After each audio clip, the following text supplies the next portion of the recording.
கர்த்தருடைய பரிசுத்த நாமம் மகிமையுண்டாவதாக. மத்தேயு சுவிசேஷம் 20ஆம் அதிகாரம் 20வது வசனம்.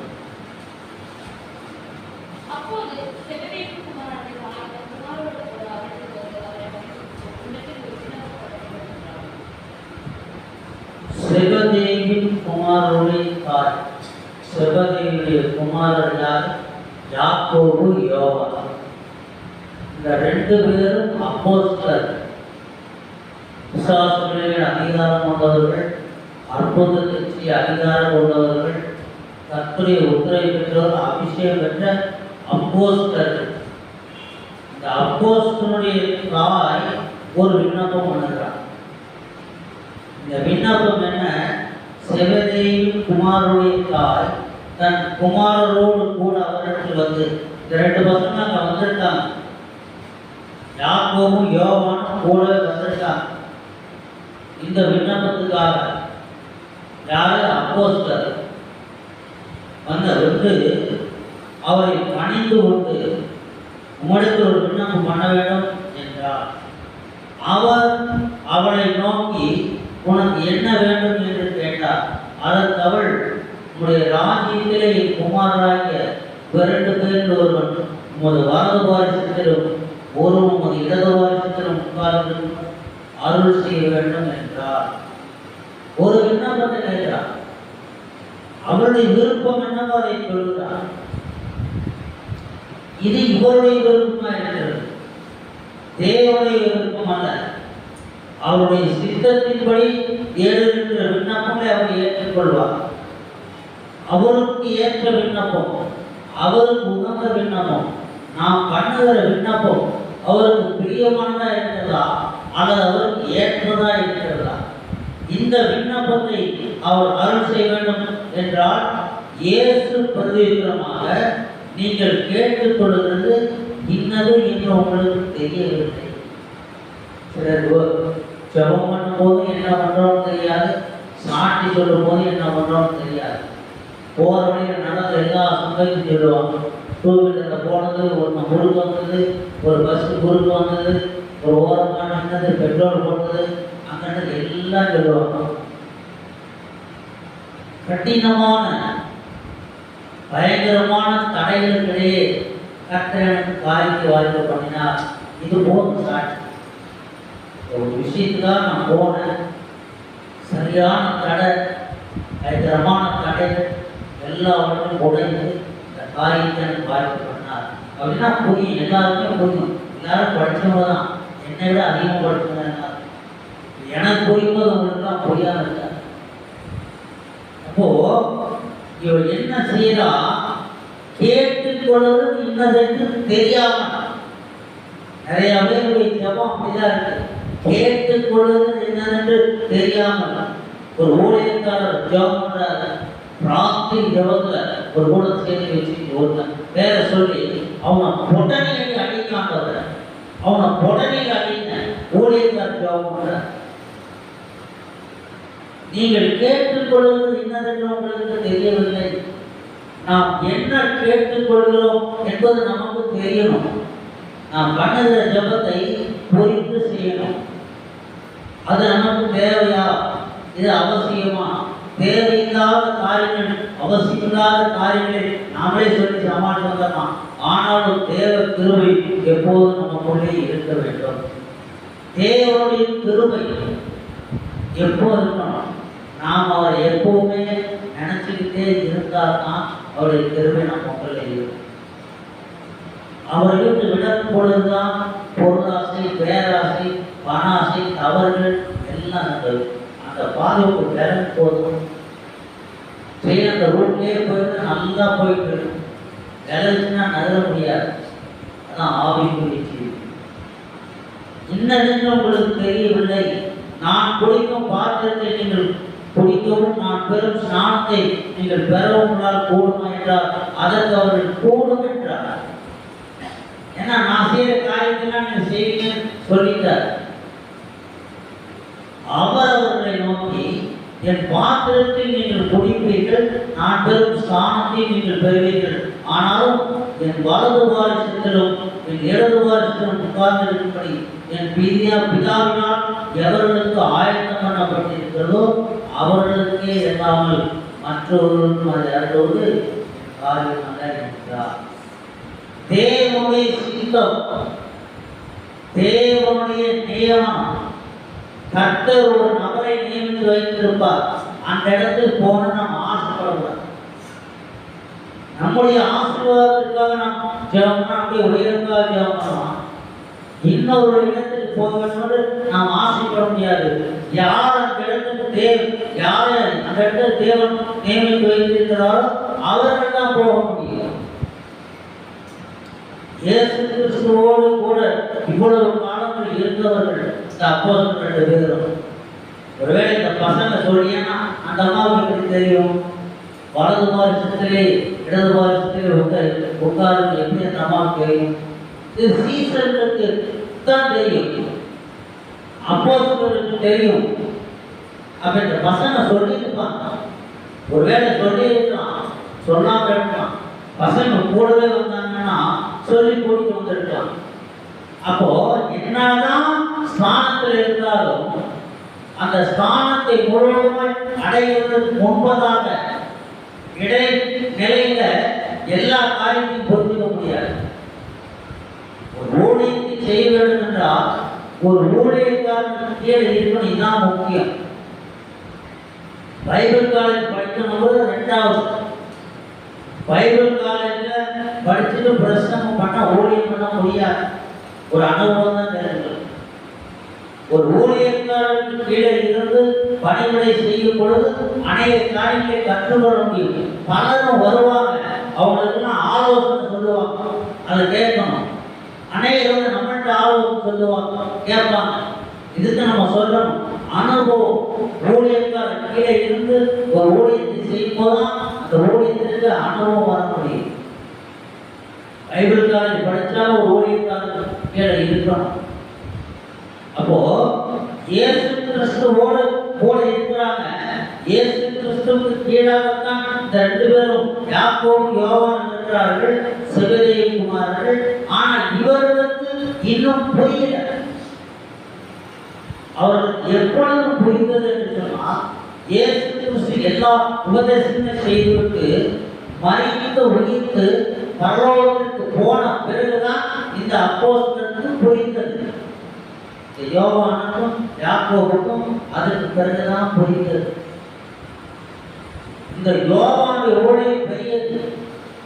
அப்போஸ்தலன் யோவான் வெளிப்படுத்தின விசேஷத்தையே தரிசித்து எழுதினான்.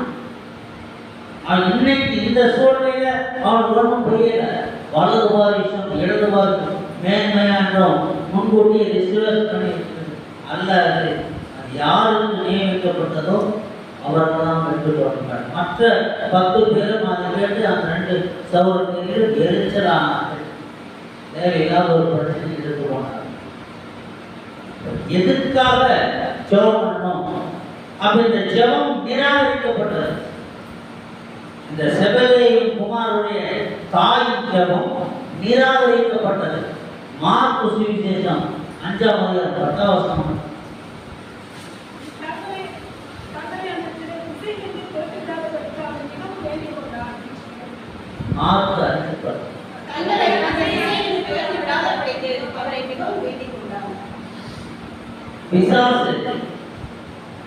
பிசாசுல ஏனில் அவரை நோக்கி அசுத்தாவியே இந்த மனுஷனை விட்டு புறப்பட்டு போ என்று சொல்லி இருந்தார். 8ஆம் வசனம் சொல்லுங்க.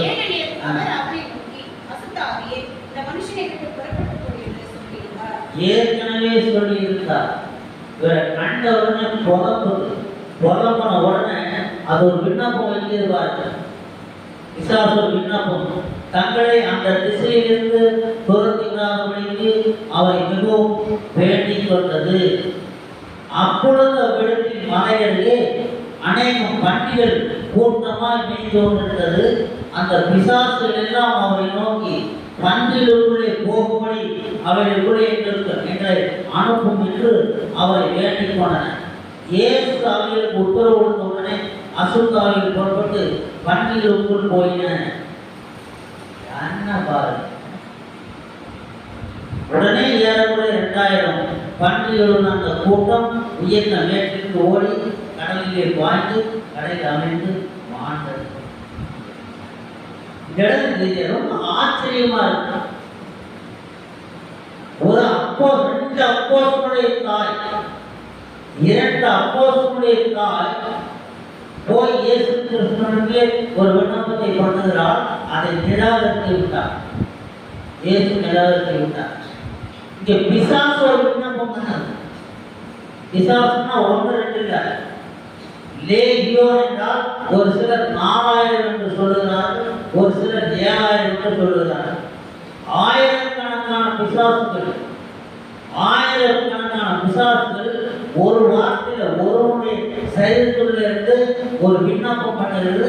இந்த விண்ணப்பத்தை ஏற்றுக்கொண்டார். ஒரு ஜெபத்தை கர்த்தர் கேட்டுட்டா எவ்வளவு சந்தோஷமா இருக்கு. நம்ம ஜெபத்தை நம்ம இல்லை, பிசாசு விண்ணப்பத்தை கேட்டாரை கேட்கிறது. விண்ணப்பம் கேட்டபடியினால் நாம் நீதிமான்கள் அல்ல. விண்ணப்பம் கேட்கப்பட்டபடியினால உடனே நாம் நீதிமான்கள் இல்லை.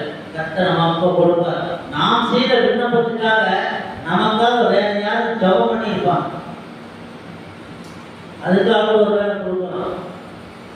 நாம் பண்ணுற விண்ணப்பத்துக்கு பதில் கிடைத்த உடனே நாம் பெரிய நீதிமான்கள்.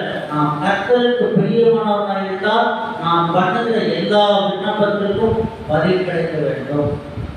யாக்கோபு சொல்றாரு, யாக்கோபு 4ஆம் அதிகாரம் 3ஆம் வசனம், நீங்கள் விண்ணப்பம் பண்ணியும் உங்கள் இச்சையை நிறைவேற்றும்படி செலவழித்து அகாரணமாய் விண்ணப்பம் பண்ணுகிறபடியால் பெற்றுக்கொள்ளாமல் இருக்கிறீர்கள். பெற்றுக்கொள்ளாமல் இருக்க ஒரு காரணம், இச்சைகளை நிறைவேற்றும்படி செலவழிக்க வேண்டும் என்று தகாத விதமாய் விண்ணப்பம். இந்த செபதேயின் குமாரனுடைய தாய் பண்ணின விண்ணப்பம் தகாதது, அவர்களுக்கு தகுதி இல்லாதது. ஏன்னா இந்த 2 பேருக்கும் அப்போஸ்தலர் 12 பேருக்கும் 12 சிங்காசனங்கள் அங்கே நியமிக்கப்பட்டிருக்கிறது. இந்த 12 சிங்காசனத்திலே 12 பேர் உட்காருவாங்க. அதுல இந்த 2 பேர் உட்காருவாங்க. இவர்களுக்கு ஆளுக்கு ஒரு சிங்காசனம் அங்கே நியமிக்க வைக்கப்பட்டிருக்கிறது. அந்த விண்ணப்பத்தை பண்ணி இருந்தால் சந்தோஷப்பட்டிருப்பார்.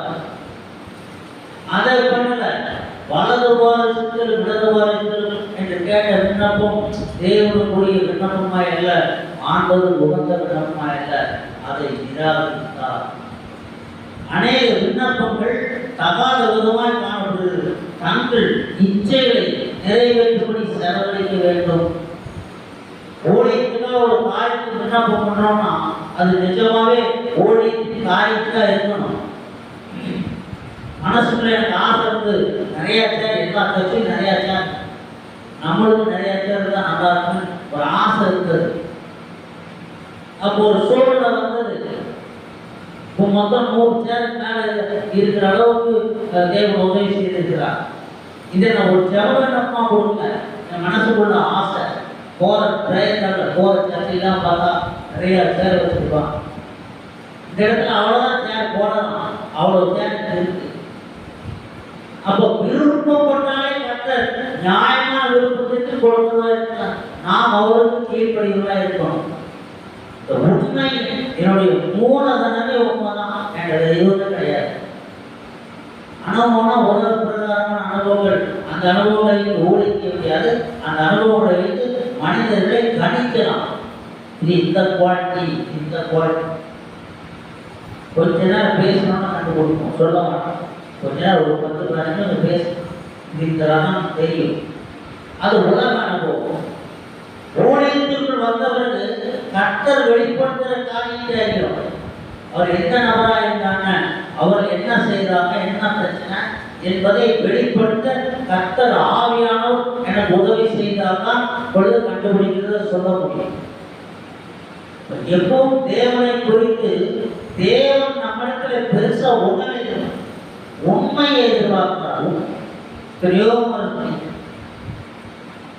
உயரமா உண்மையா எதிர்பார்க்கிறார். உத்தியோகத்தில், தொழில, காரியங்கள்ல காரணம் சொன்னாலே 1 நிமிஷம் 2 நிமிஷம் 5 நிமிஷம் லேட்டா வந்து இப்படி சொன்னாங்க, அந்த 5 நிமிஷத்துடைய சம்பளத்தை பார்த்தா ஒப்புக்கும். ஒரு உற்சாகத்தில் வேலை செய்கிறோம், இல்லை ஒரு அலுவலகத்தில் அரசாங்கத்திலேயோ தனியாரிலே வேலை செய்கிறோம். 10 நிமிஷம் லேட்டாக வந்ததுக்கு இன்னும் இப்படி பேசுகிறாங்க. அந்த ஒரு நாள் சம்பளத்தில் 10 நிமிஷம் சம்பளத்தை குறைச்சா ஒத்துக்குமா? ஒத்துக்க மாட்டோம். எப்படி நமக்கு ஆதாயம், நமக்கு ஆதாயம் எவ்வளோ முக்கியமோ அதே போல பணி புரிகின்ற அந்த நிறுவனத்திற்கும் அந்த ஆதாயம். இதுதான் உண்மை. 8 மணினா 8 மணிக்கு அங்கே இருக்கணும், 10 மணினா 10 மணிக்கு அங்கே இருக்கணும். காரணம் சொல்லக்கூடாது. இதுதான் உண்மை. ஆராதனைக்கு வர்றதுக்கு ஒரு டூட்டி பர்சன்ட்டுக்கு போனால் போதும், 2வது வரைக்கும் போனால் போதும். ஆராதனை முதல் ஜபத்திலே கலந்து கொள்ளணும். அதான் ஆசீர்வாதம். இல்லை என்றால் கர்த்தர் ஆசீர்வதிக்கலாம் என்றால் ஒன்றும் பண்ண முடியாது. ஏதோ போராடி இருக்கலாம். நாங்கள் போராடி, நீங்களும் போராடி. கர்த்தருக்குள் உண்மையா யார்? கர்த்தருக்குள் உண்மையா இருந்தா இந்த அம்மாவுக்கு இந்த ஆசை வந்திருக்காரு. 2 அப்போஸ்தலர்களுக்கு ஆசை வந்திருக்காரு. ஏதோ வந்துருச்சு. ஆனா விண்ணப்பத்தை நிராகரித்து விட்டார். என்ன காரணம் என்று தகாத விதமாய் விண்ணப்பம் பண்ணது. அது பெரிய பதவி நினைச்சிட்டாங்க. வலது பக்கத்தில் ஒருவன் இடது பக்கத்தில் ஒருவன் இருக்கிறது பெரிய பதவி நினைச்சிட்டாங்க. ஒரு அதிகாரம், ஒரு பதவி, ஒரு கௌரவம் அப்படி நினைச்சிட்டாங்க. தகாத விதமாய் உங்கள் இச்சைகளை நிறைவேற்றும்படி செலவழிக்க வேண்டும் என்று ஆஸ்காக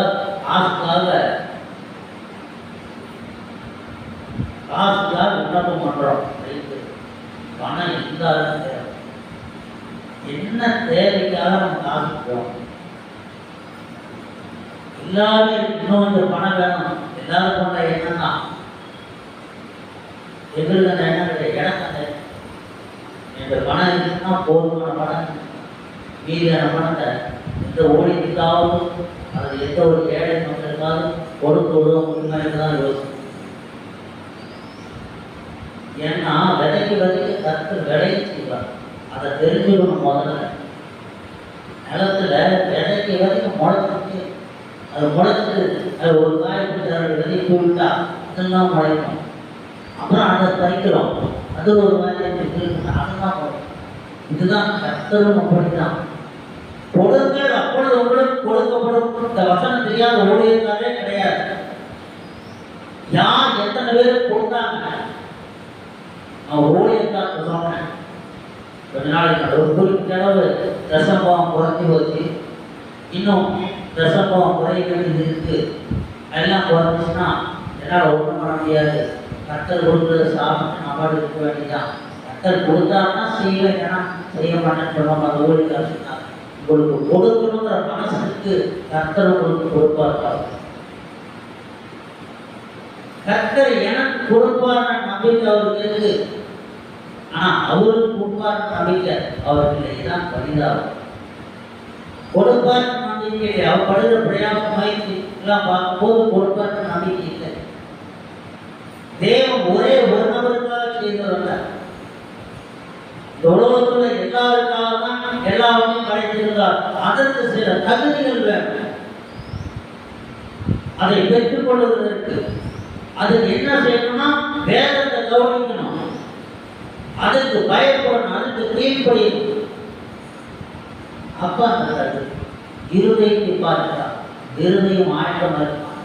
அந்த கல்வி அனைத்து விண்ணப்பம் ஏன் ஏற்றுக்கொள்ளப்படவில்லை என்று சொன்னால் தகாத விதமான விண்ணப்பம்.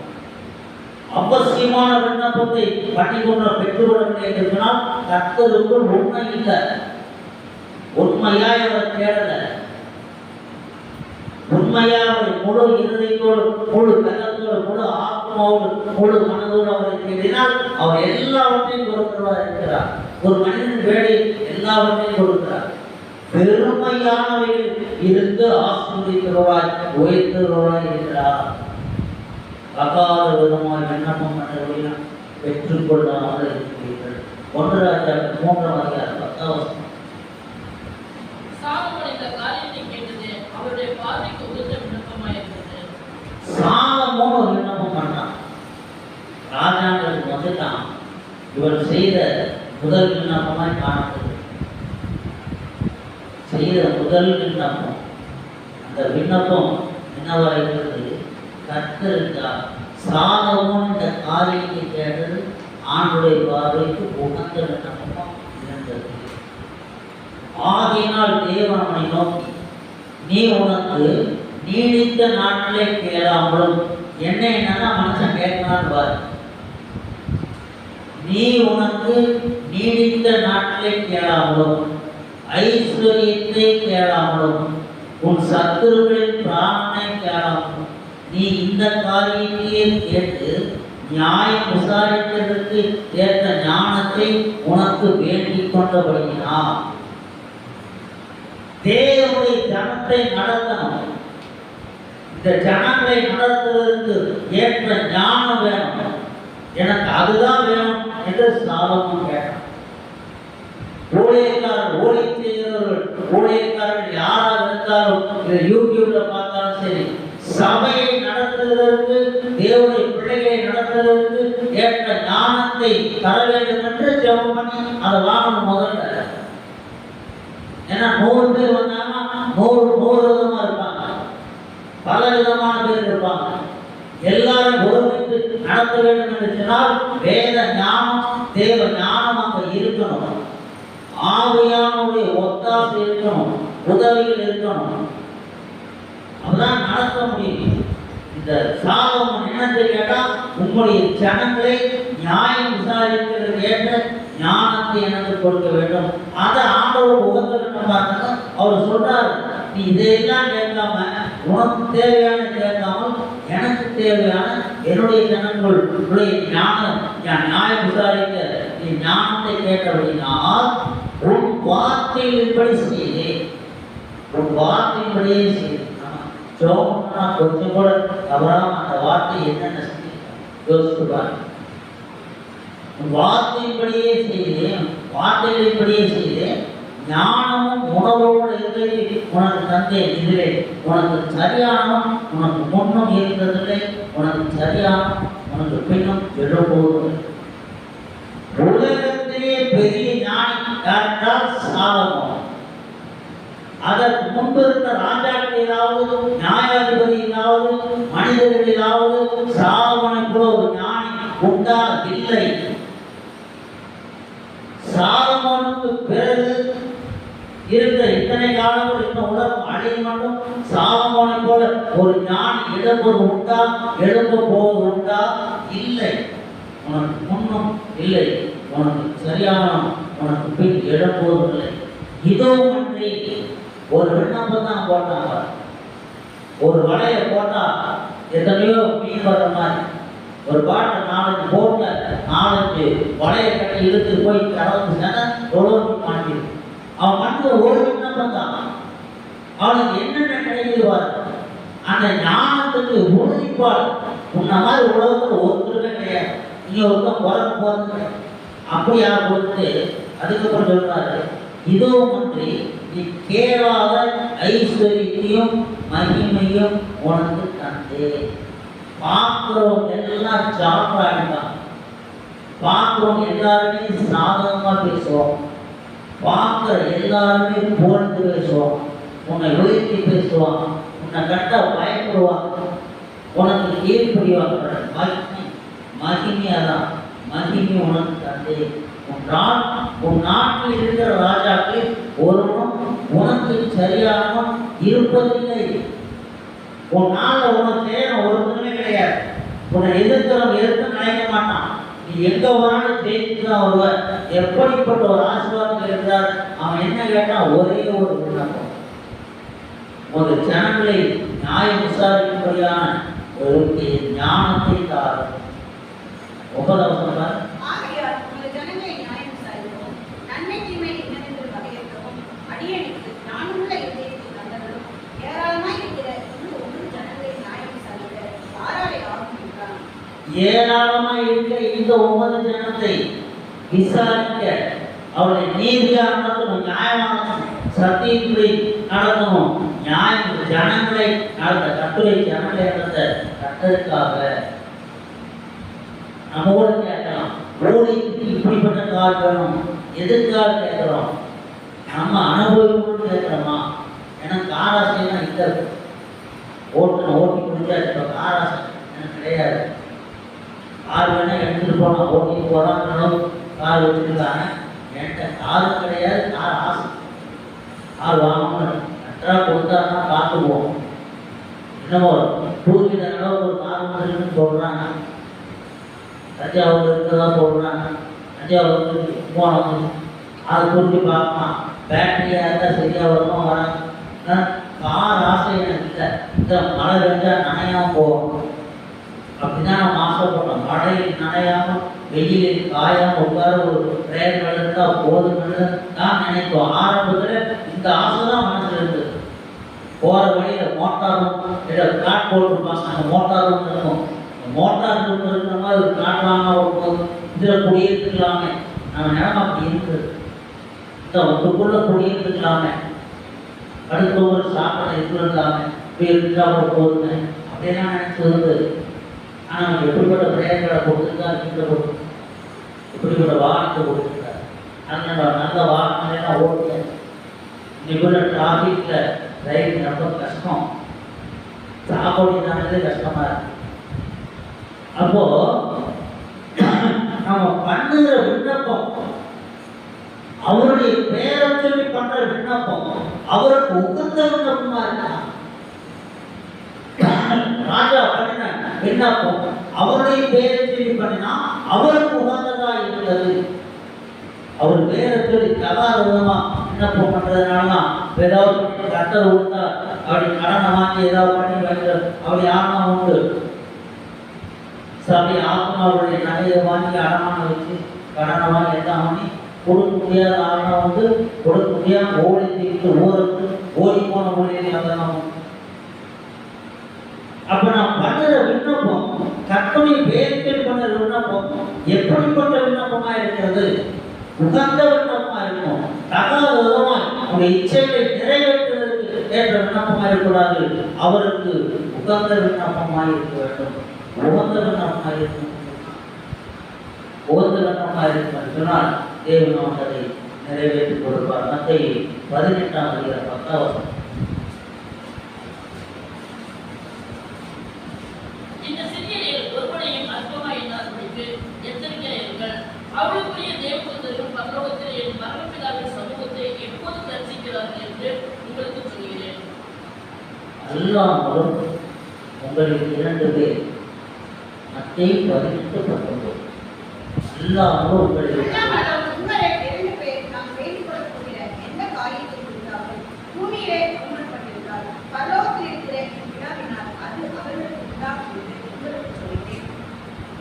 ரெண்டு பேர் நாங்கள் வேண்டிக் கொள்ளப்படுற காரியத்தை ஒருவனப்பட்டா அப்போ ஒரு ஆள் ஜெபம்னா கேட்க மாட்டாரா? ஒரு ஆள் ஜெபம்னா கேட்க மாட்டாரா? ரெண்டு அதுக்கு அடுத்த வருஷம் என்ன சொல்றாங்க?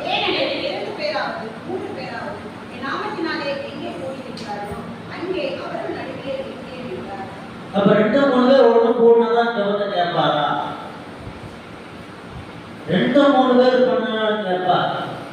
ஒரு பெரிய கூட்டமா பண்ணாலும் கேட்பார். ஒரு ஆள் பண்ணாலும் கேட்பார். மார்க் 11:23 மார்க் 11 இந்த மலையை பார்த்து நீ பெயர்ந்து சமுத்திரத்திலே தன்னுடன் என்று சொல்லி தான் சொன்னபடியே நடக்கும் என்று தன் இருதயத்தில் சந்தேகப்படாமல் விசுவாசித்தால் அவர் சொன்னபடியே ஆகும் என்று மெய்யாகவே உங்களுக்கு சொல்கிறேன். ஆதலால் நீங்கள் ஜெபம் பண்ணும்போது எவைகளை கேட்டுக்கொள்வீர்களோ அவைகளை பெற்றுக்கொள்வோம் என்று விசுவாசிங்கள். அப்பொழுது அவைகள் உங்களுக்கு உண்டாகும் என்று சொல்கிறேன். நீங்கள் நின்று ஜெபம் பண்ணும்போது ஒருவர் பேரில் உங்களுக்கு யாரும் குறை உண்டாயிருக்குமானால் பரலோகத்திலிருக்கிற உங்கள் பிதா உங்கள் தப்பினர்களை உங்களுக்கு அந்த குறையை கவனித்துக் கொள்வீர்கள். நீங்கள் மன்னியாதிருக்கிறீர்களானால் பரலோகத்தில் இருக்கிற உங்கள் பிதாவும் உங்கள் தப்பினர்களை மன்னியாதிருப்பார் என்றார். நம்முடைய பாவங்கள் மன்னிக்கப்படணுமா? நம்முடைய தவறுகள் மன்னிக்கப்பட வேண்டும் என்றால் நமக்கு மன்னிக்கிற பக்குவம் இருக்கணும். இரக்கமுள்ள பாக்கியவான்கள் இரக்கம் இருப்பார். மன்னியுங்கள் மன்னிக்கப்படுவீர்கள். மன்னித்தால் மன்னிப்பார், அவர் மன்னிப்பார். நம்முடைய தப்புதல்களை நாம் மற்றவருடைய தப்புதல்களை நாம் மன்னித்தால் அவர் நம்மை மன்னிப்பார். இல்லைன்னா மன்னிக்க மாட்டார், அப்படியே இருக்கும். மற்றவங்க எல்லாம் புதைச்சு ஜெபம் பண்ணிட்டு இருந்தா ஒருவேளை இந்த ஜெபம் உங்கள் ஜெபம் பாவமாக கடவுது என்ற சொன்ன பிரகாரமாக கூட இருக்கலாம். அந்த பாவங்கள் அப்படியே மன்னிக்க கற்றுக்கொள்ள வேண்டும். மன்னிக்கிற பக்குவம் இறுதிக்குள்ளவராய் காணப்பட வேண்டும். அப்போ எவனாவது இந்த மலையை பார்த்து இடத்துல எத்தனை பேர் சொல்லி 2 பேர் 3 பேர் சொல்லி 2 பேர் ஒருமனப்பட்டார் என்று சொல்லி 20 மூவர் ஒருமனப்பட்டார் இங்கே இருப்பேன் என்று சொல்லி. அப்ப இங்க என்ன சொல்லியிருக்கு? எவனாகிலும் இந்த மலையை பார்த்து ஒரே ஒரு மனிதனை குறித்து. அப்ப ஒரு மனிதனுடைய ஜபத்தை கேட்பார். என்ன சொல்லப்பட்டது? இந்த மலையை பார்த்து நீ பெயர்ந்த சமுத்திரத்திலே அள்ளுண்டுமோ என்று சொல்லி. யாரும் சுத்திருப்பான், வெளியே தெரியாம இருக்கான். இப்பதான் மீடியாலாம் வந்திருக்கு, இப்பதான் செல்போன். இப்ப கூட எங்கேயாவது செஞ்சுட்டு அவங்க சொல்லாம இருந்திருக்கான். நடந்திருக்கா நடக்கவே வேண்டியதில்லை. ஆனா சொன்னா நடக்கும். ஒரே மாதிரி ஒரு மனிதனுடைய ஜபம் கேட்கப்படுவது மாத்திரமல்ல, ஒரே ஒரு மனிதன் கர்த்தருக்கு பயப்படுகிற ஒரு மனிதன் போடுற உத்தரவு மலையை பார்த்து பெயர்ந்து சமுத்திரத்திலே தள்ளுண்டுமோ என்று சொல்லி தான் சொன்னபடியே நடக்கும் என்று தன் இறுதியில் சந்தேகப்படாமல் விசுவாசித்தார். அவன் சொன்னபடி ஆகும் என்று மெய்யாகவே எழுதி கொண்டிருக்கிறது. ஒரு மனிதன் தனியாய் ஜபம் பண்ணுவது மாத்திரமல்ல, ஒரு மனிதன் உத்தரவிட முடியும். இருதயத்திலே கர்த்தரை முழுவதுமாய் விசுவாசிக்கணும், முழுவதுமா நம்பணும். ஒரு மனுஷனுக்கு நம்புறது கஷ்டமா இருக்கு, ஆண்டவர் நம்புறது கஷ்டமா இருக்கு. எப்படி நடக்கும்? அது நடக்கும். எப்படி நடக்கும் என்பதற்கு, எப்படி நடக்க வேண்டும் என்பதற்கு தேவன் ஒரு திட்டத்தை வைத்திருக்கிறார். எப்படி நடக்கும்? இது எப்படி நடந்தது? இந்த பிரேயர்கள் எப்படி வந்தது?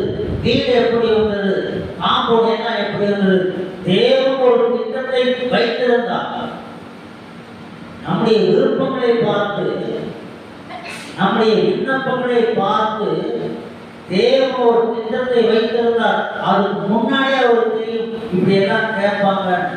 இதெல்லாம் நான் அப்படி சொல்லி கேட்பேன். நான் இப்படி பண்ணணும் ஏற்கனவே உங்களுக்கு தெரியல. இந்த காரியத்தை நீங்கள் வாய்ப்பு பண்ணுங்க. ஏன்னா கடைசி நேரமாக இருக்கும். இந்த கடைசி நேரம் அது வரைக்கும் தெரியாது. இந்த கடைசி நேரத்தில் தவிக்கிறது, கடைசி பஸ்ஸை எதிர்பார்க்கிறது என்னைக்குன்னா ஒரு நாள் ஏமாற்றி அடிக்கடி சொல்லுவாங்க. கடைசி நேரத்தில் தவிக்கிறது, கடைசி நாள் கடைசியில் தவிக்கிறது, கடைசி பஸ்ஸையே நம்பி இருக்கிறது. எப்போ பார்த்தாலும் கடைசி பஸ்ஸே போயிட்டு இருப்பாங்க. ஒரு நாளைக்காவது அது காலம் மாறி இருக்கும். ஆகவே ஜாக்கிரதையாக இருக்கும். நான் எந்த காரியமாக இருந்தாலும் கடைசி வரைக்கும் விடமான திடீர்னு ஏதாவது பிரச்சனை வரும், அப்போ ஜோபம். இப்படி நான் ஜோபம் ஏற்கனவே தெரியும்ல, இந்த காரியத்தை தடவை போடுங்க. அப்படி பார்த்தா அந்த காரியம் இல்லாமல் போகும். அப்போ அதிகாரத்தை கொடுத்திருக்கிறார். தனி மனிதன் கர்த்தரோடு நல்ல நட்பு கொண்டு இருக்கும் போது, தேவனோடு நட்பு உரிமை கொண்டிருக்கும் போது, அவனுடைய பிள்ளைக்கு ஒரு அதிகாரத்தை பெற்றிருக்கும் போது அவனுக்கு அதிகாரத்தை கொடுத்திருக்கிறார். விண்ணப்பத்தை ஏற்றுக்கொள்கிறார். அவன் சொன்னது நடக்கும். புதிய ஏற்பாட்டு மாத்திரமல்ல, பழைய ஏற்பாட்டிலும் கூட இதிகாசம் தான். சந்த சந்தா காலை கொண்டு ஜோம்னா வானத்துக்கு அக்கறையே அது பற்றித்தது நடக்கும் என்று தன் இருதயத்திலே முழுவதுமாய் விசுவாசித்தான். இல்லையா? ஏன்னா 400 பேருக்கு முன்னாடி ஒரு காரியத்தை செஞ்சு ஒரு ஜோம் பண்ணான்னா நடக்கும் என்ற நிச்சயம் ஆகணும். நீ என்ன பண்ண? மழையை அடைச்சான், வானத்தை அடைச்சான். தனி மனிதன் சொன்னா நடக்கும் தன் எதிர்த்து விசுவாசித்தான். ஜபம் பண்ணி முடிச்சுட்டு பெற்றுக் கொண்டோம் என்று நாம் விசுவாசிக்க வேண்டும். பெற்றுக்கொண்டோம் என்று நாம் விசுவாசிப்போம் என்றால் தேவன் நமக்கு அதை நிச்சயமாய் தருவார். அதையே கூட பெறுவோம். மற்றவங்க நம்ம செஞ்ச பாவங்களை துரோகத்தை மன்னிக்கணும். அதை பெருசா நினைக்கூடாது, மன்னிச்சு விட்டுறணும். விருதையும் சுத்தமா யார் மேலாவது வச்சு வைத்துக் கொண்டிருக்கூடாது. வச்சிருந்தா ஜெபம் கேட்கப்படாது. சொல்லி அனைவருடைய ஜெபம் கேட்கப்படாததற்கு முக்கியமான காரணம் தன்னை பயந்தவர்களை பகிர்ந்து கொண்டே இருக்கிறோம். நமக்கு துரோகம் பண்ணினவர்களை மன்னியாமல் நான் தான் நம்பி எவ்வளவோ ஏமாந்தேன், நம்பி ஏமாந்தேன், எவ்வளோ ஏமாந்தேன். ஒரே ஒரு ஆள் நாம தான் ஏமாத்தினாரு. அதை ஸ்தாபனத்தை சொல்லி அவர் எதற்காக ஏமாந்தாலும் அதை பெற்றுக்கணும். ஆனால் இந்த அவர் போயிட்டார். என்கிட்ட ஒரு 40, அவருக்கு ஒரு 10, அவருக்கு ஒரு 10, எத்தனை பேர் அவர் நினைச்சுட்டா இருக்கும். ஒரு இடத்துல விசாரித்தேன், அடுத்த நாள் அவர் வர்றாரு, அது எனக்கு தெரியும், நோட்டீஸில் பார்த்தேன். இவர் எப்படி தெரியும்னு சொல்லி கேட்டாங்க.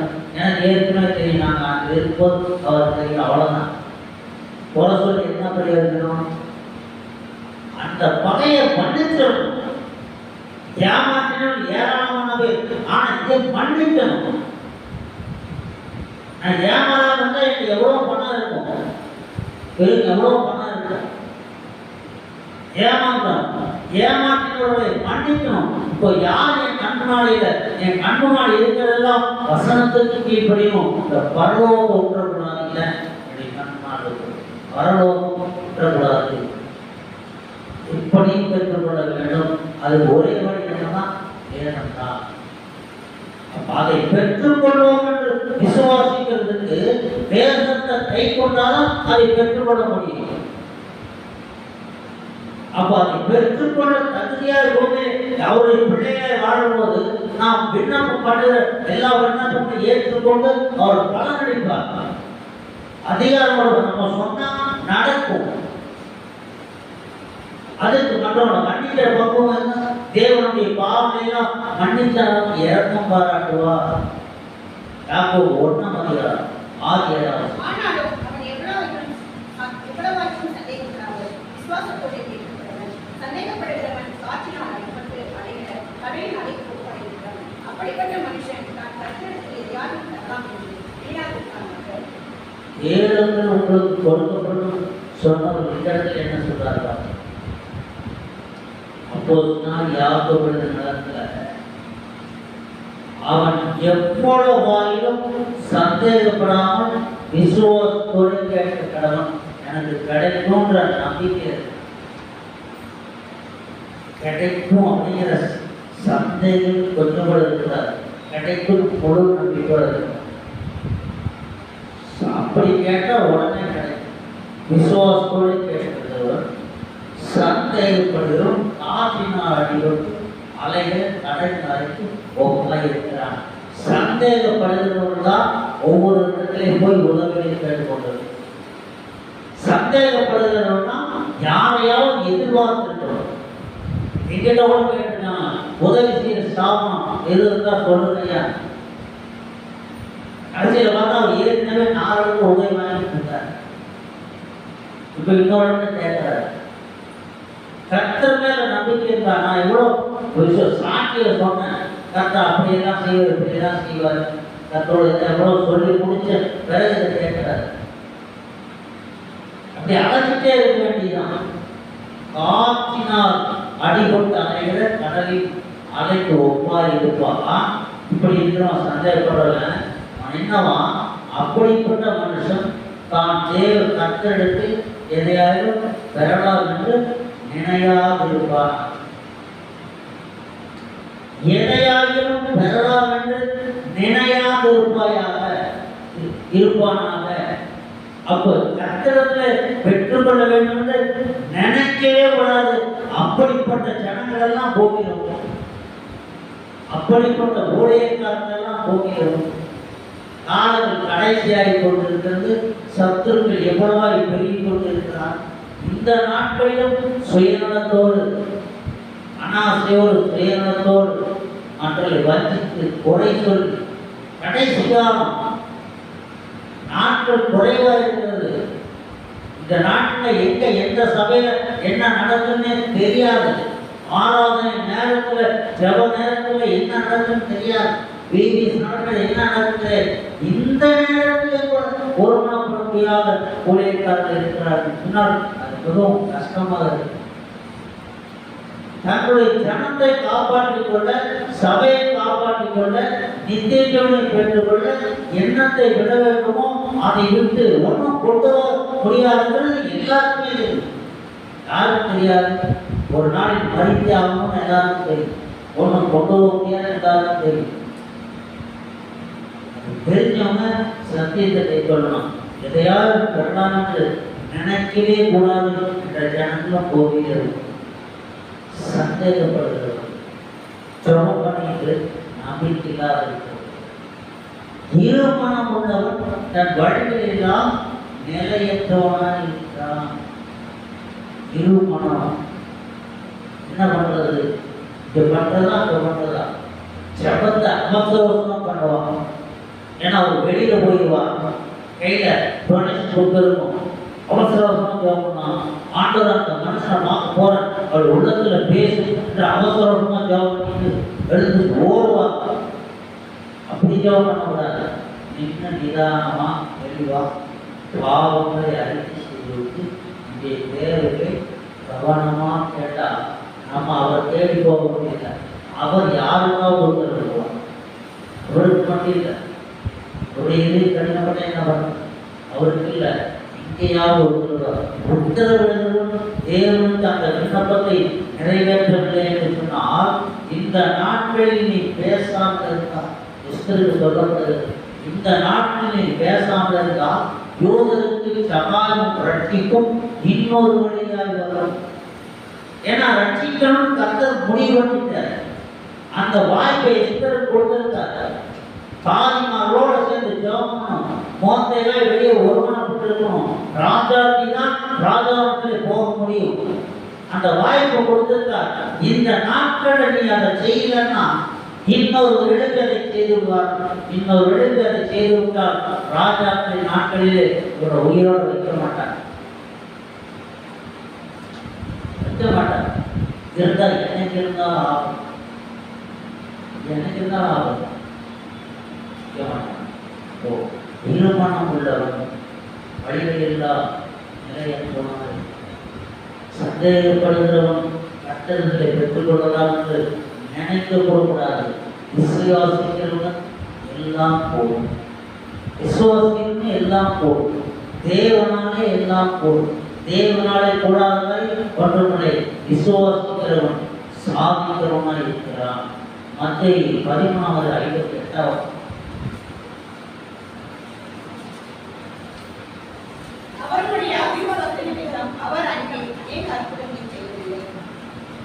அநேக அற்புதங்களை இயேசு தொட்டு செய்யல. ஒரு இடங்களெல்லாம் செய்தவர் தான். அநேக அற்புதங்களை அவர் செய்யல. ஏன்னா அவர்களுடைய அவிசுவாசத்தின் நிமித்தம். அவிசுவாசம் நம்மிடத்திலே காணப்படுகிறது. அவர் நமக்கு அற்புதங்களை செய்ய மாட்டார். முடியாமதான் கிடையாது. அவர் சொன்னால் நடந்துதான் ஆகும். சந்திரனும் சூரியனும் நட்சத்திரங்களும் அவர் சொன்னால் நடந்துதான் ஆகும். இவர்களுக்கெல்லாம் பாதையை நியமித்து வைத்திருக்கார். அந்தந்த கோள்கள் அந்தந்த வட்ட பாதையை சுற்றி கொண்டுதான் இருக்கிறது. அவைகளுக்கெல்லாம் பாதையை நியமித்து வைத்திருக்கிறார். அந்த பாதையிலே தான் அவைகள் ஓடிக்கொண்டு, மனிதன் மாத்திரம்தான் நியமிக்கப்பட்ட பாதை விட்டு வேற வழியாக ஓடிக்கொண்டிருக்கிறார். இந்த நாட்களில் அநேக தேவனுடைய பிள்ளைகளும் தேடி ஓடியிருக்கார்கள், வேறு பாதையை ஓடிக்கொண்டிருக்கிறார். சரியாக ஓடுங்கள் ஆசுவாங்களை சுதந்திரித்துக் கொண்டுதான் இருக்கிறார். எதனால் அவர் அற்புதங்களை செய்யவில்லை என்று சொன்னால் அவிசுவாசத்தின் நிமித்தம். ஏன் அற்புதமானங்க, ஏன் கிடைக்கல, ஏன் பரிதவிக்கணும்? அவிசுவாசம். அவிசுவாசம் இருக்கும்போது அவர் அங்கே செய்ய மாட்டார். விசுவாசிக்கிறவனுக்கு எல்லாம் போகும். விசுவாசிப்பவனுக்கு சொன்னால் எல்லா ஒன்றும் பெற்றுக்கொள்ள முடியும். மத்தேயு 15:22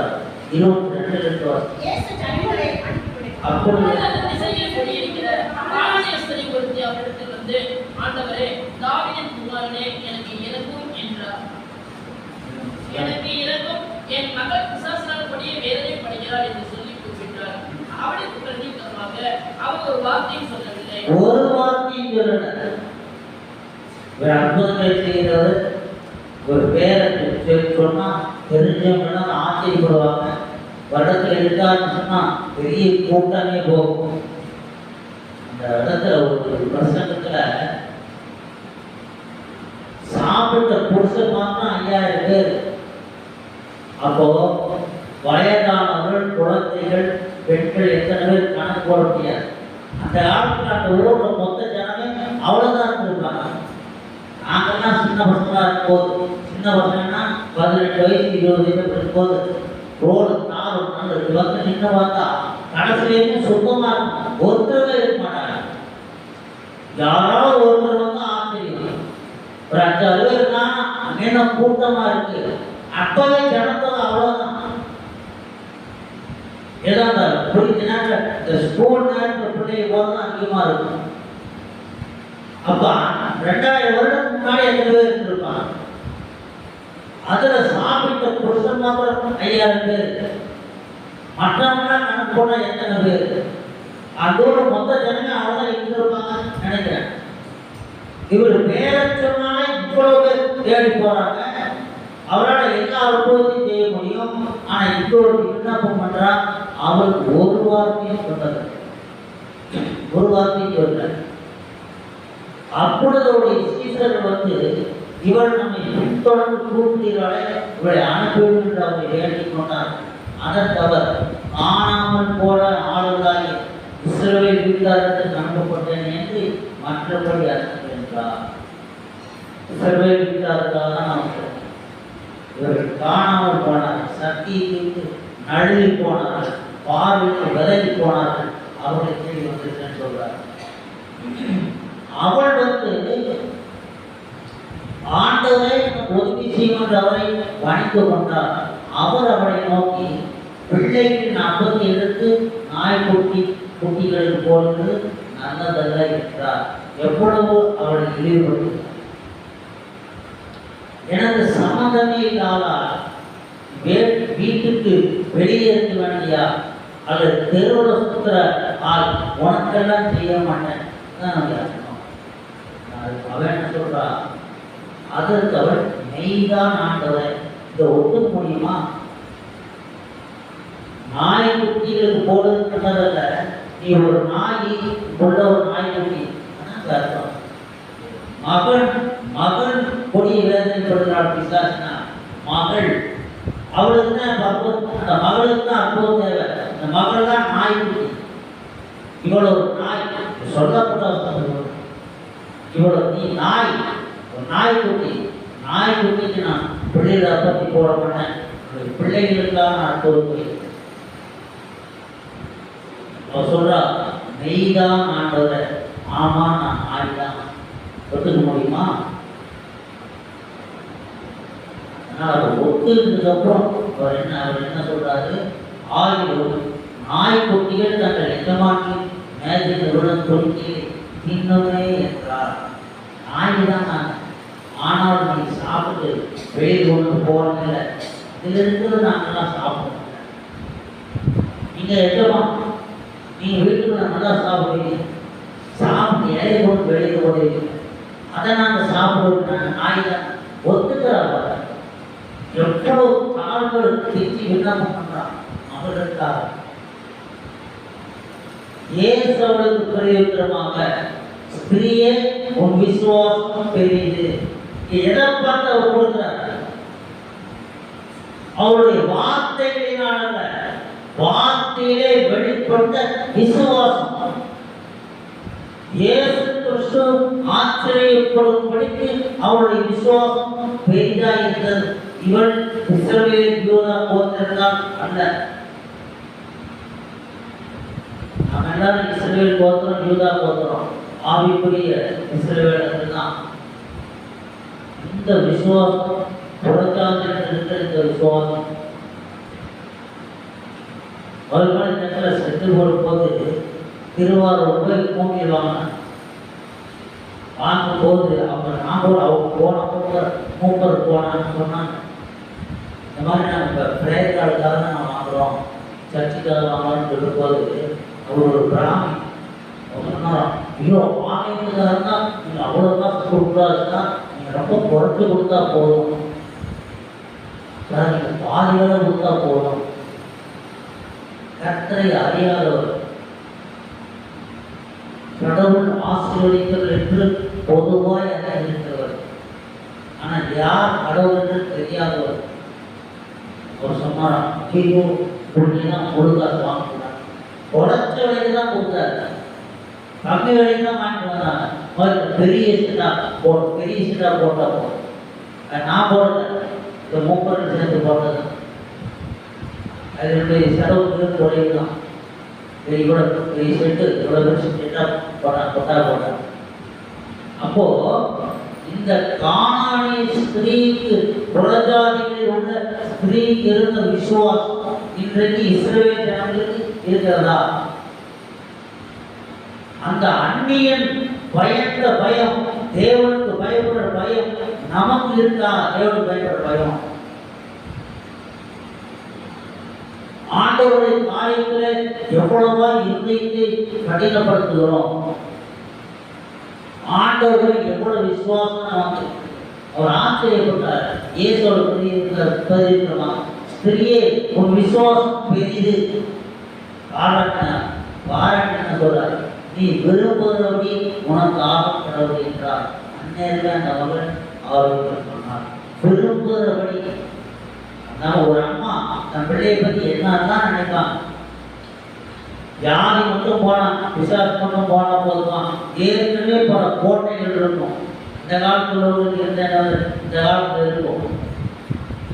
என் பிள்ளை படிக்கணும், முதல் தரமான மார்க் வாங்கணும், என் பிள்ளை படிச்சு இந்த வேலைக்கு போகணும், இந்த அதிகாரி ஆகணும், ஐஏஎஸ் ஐபிஎஸ் வேற டாக்டர் இன்ஜினியர் வக்கீல் பெரிய வக்கீல் ஜட்ஜி என்னெல்லாம் நினைச்சிருப்பாங்க. இங்க சொல்றாரு, நீ விரும்புகிறபடி ஆகிறது. அதுல எவ்வளவு பெரிய ரகசியம் இருக்கு. நீ விரும்புகிறபடி ஆகிறது. அந்த பிள்ளை மேல என்ன மனக்கோட்டை கட்டி வச்சிருக்கான், அத்தனை மனக்கோட்டை அந்த பிள்ளைக்கு நிறைவேறி. இயேசு சொல்லிட்டார், நீ விரும்புகிறபடி உனக்கு ஆகப்படுவது, விரும்புகிறபடி உனக்கு ஆகப்படுவது என்று இயேசு கிறிஸ்து சொல்ற அளவுக்கு நம்முடைய விசுவாசம். விண்ணப்பத்தை ஏறெடுக்கும் போது அவர் நம்ம பார்த்துக்கிட்டே இருக்காரு. அவருக்கு பிரியமா இருக்கும் அப்படின்னா அவர் நம்ம பார்த்துக்கிட்டே இருக்காரு. பிரியமானவரோடு இருந்து கூடவே இருக்குன்னு ஒரு ஆசை இருக்கும். இல்லை ரொம்ப தேவைப்பட்டுச்சுன்னா கால் பண்ணியாவது பேசிக்குவாங்க. அந்த நட்பு இருந்துகிட்டே இருக்கணும். அப்போ தேவனோடு நமக்கு, தேவனே நாம் பிரியமா இருப்போம், அவர் நம்ம பிரியமா இருந்தா பார்த்துக்கிட்டே இருப்பார்.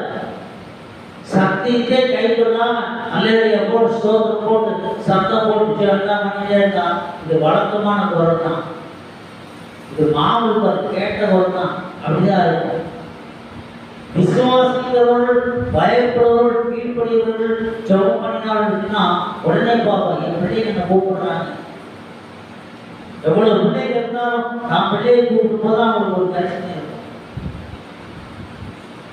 நான் பிள்ளையை கூப்பிடும்போது பிரச்சனை இருக்கும். குழந்தைகள் கூப்பிட்டா உடனே போகணும். குழந்தைகள் சொல்றத கவனிக்கணும். குழந்தை பேசுற சிலர் கவனிக்க மாட்டாங்க. முக்கியமான விஷயம், ஏதாவது விஷயத்துக்கு போயிட்டு இருக்கோம், அம்மா அம்மா அங்கே பாருமா சும்மா. ஏன்னா அவங்க பேசுற விஷயம் முக்கியமான. குழந்தை பேசுனா குழந்தை வார்த்தை கவனம் செலுத்து. எங்கேயாவது பிரயாணம் பண்ணி போனா டிரைவர் உட்கார்ந்துருப்பார், பேசக்கூடாத பேசினா பேசாது. ஏன்னா ஒருத்தர் கேட்டுட்டு இருக்கா தெரியாது, நமக்கு தெரியாது, அவரை நம்ம கவனிக்க மாட்டோம், நம்ம பாட்டுக்கு பேசிட்டு இருக்கோம்.